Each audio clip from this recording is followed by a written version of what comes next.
India can seize the opportunity to provide an alternative investment hub for the American companies which are downgrading their operation in China.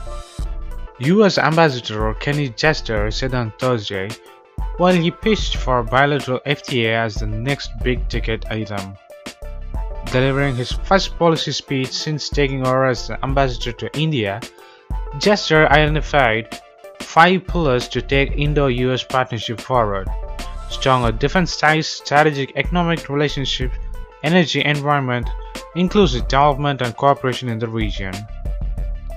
US Envoy in particularly emphasized on its India's role into Indo-Pacific region and opportunities in the economic partnership. India needs to take a strategic view of the economic relationship so as a roadmap for FTA could be laid.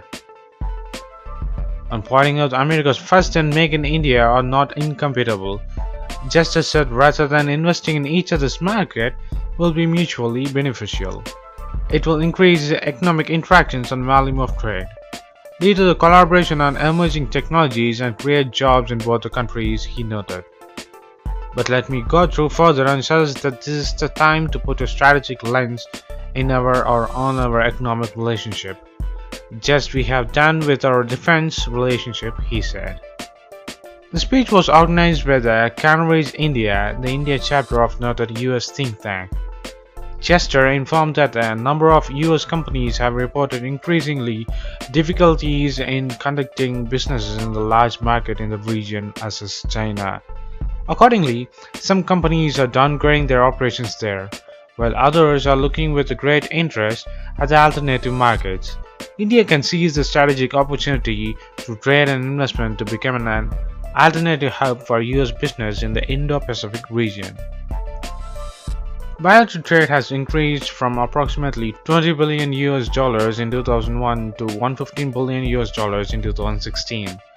The US Envoy, however, expressed the concerns about the persistent state deficits, including the one the US has with India. He said the US want to work with India to expeditiously resolve the trade and investment dispute. Referring to the defense ties, Justice said, perhaps in the next year we can announce some major agreements like the fighter jets, advanced helicopters, unmanned ground vehicles, and intelligence exchanges.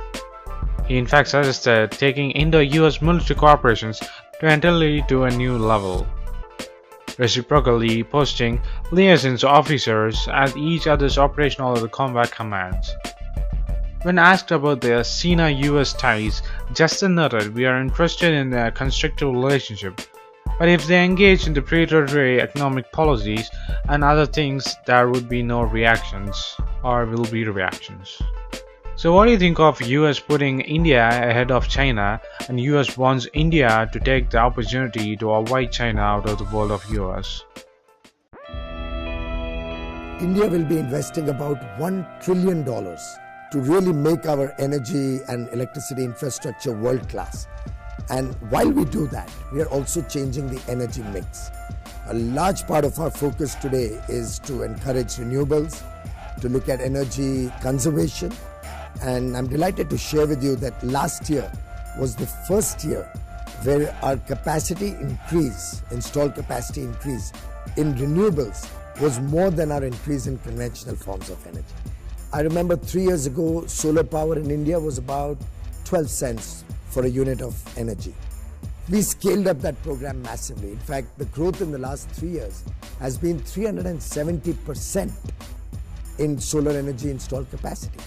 And today we have the last bidding of solar power at 4 cents per unit of electricity, down by 60%. And that only encourages us to look at even more bigger and bolder targets. Unless the people aspire for a good quality of life, it's very difficult to really take the fruits of development to the people. And unless you have very strong leadership which is committed to serving those aspirations, one can never really get this kind of transformational results. And I do believe that if the commitments that were made at Paris, particularly around access to technology, around access to low-cost, long-tenor finance, are fulfilled by the world collectively, I see no challenge. There would be the typical local issues like availability of land. There would be concerns about integrating the grid with this large capacities of renewables. But we can address all of them. We are working to address them. That's a local issue. But certainly we will look for the collective effort of the world. I have on more occasion than one discussed with world leaders that it's time that the world collectively decides that wherever technologies are focused towards a safer planet, we must try and make that open access technology. We must try and make it available to the whole world so that we can encourage clean energy, encourage sustainability while making it more affordable. If we believe in it and we work towards it collectively, all of us can make a difference. We are creating a platform which will not entail any direct action or financing, but will become a catalyst to bring the latest of technologies, to bring finance, to bring new ideas, ways of implementation, and bring all the solar-rich countries around the world, which are between the Tropic of Cancer and the Tropic of Capricorn. About 121 countries we are trying to bring together on the International Solar Alliance platform to help and assist each other and work together as partners to make this dream of sustainability and poverty alleviation, eradication come true.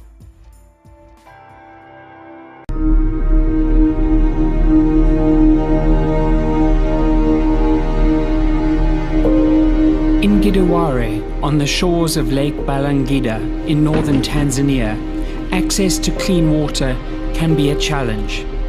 Maji hapa ni ya shida sana. Hasa sisi akina mama tunahangaika sana. Tunapatia kule kuna mto fulani umeshuka kutoka kule juu kule kanda ya juu kule. Unapita hivi. Lakini kuna wakati maji yanakauka.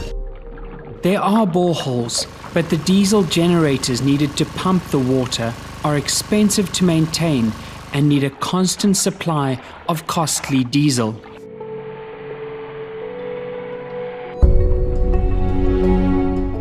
So now, in parts of Tanzania, communities are installing solar panels to provide clean and sustainable energy to pump water. The initial cost of the solar system is higher, but once installed, they need very little maintenance and, of course, no fuel. So they end up being a much more cost-effective solution. Tulikuwa na hali mbaya ya maji. Tunahemea maji zaidi ya kilomita 4. Na kwa wale wanaotuletea maji kwa baiskeli tunanunua ndoo 3 kwa shilingi 1000, kwa maana ya ndoo moja ni shilingi 350. Na mfumo huu wa sola inayotegemea mwanga wa jua tumefaidika sana, tena sana, na wananchi wanashukuru. Ndoo kwa sasa tunauza kwa shilingi 35 kutoka 350. Now that communities are paying a fair and sustainable price for water, they need systems to gather the revenue. These smart water dispensers allow communities to manage their own water resources by saving money for maintenance, repairs, and expansion. Credit is loaded onto a card through mobile money or at a kiosk, and water is then dispensed by the litre at the community-agreed price. The system can include a simple chlorinator to help make the water safe for drinking. Na kweli karibu watu wengi wameelekea mfumo huu wa maji safi na salama. Pia imewasaidia hata wanajamii wetu kupunguza matatizo mengine ya homa ya matumbo, bakteria na hata typhoid kidogo imepungua kutokana na matumizi hayo ya maji safi na salama. The system can even be remotely monitored, helping to plan servicing and maintenance. Kweli mradi umekuwa ni mzuri, na kama utasimamiwa vizuri nadhani utaelekea katika kuleta maendeleo katika kijiji chetu. Na nadhani watu wanapata maji, watu wataboresha afya zao, na pia watu watakuwa na maendeleo.